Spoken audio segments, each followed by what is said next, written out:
అందరికీ నమస్కారం అండి.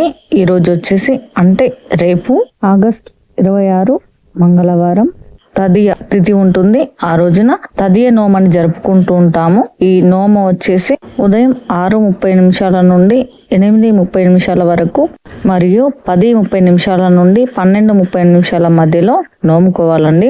ఈ నోము జరుపుకునే విధానం శివపార్వతుల చిత్రపటం పెట్టుకొని గణపతి పూజ చేసుకోవాలి. ఆకు ఉంచి దానిపైన ఇసుక పేర్చి 2 రవిక ముక్కలు ఉంచి రాగి ప్లేట్ పెట్టుకోవాలండి. అనేది ఎందుకంటే రాగి రాబడినిస్తుంది.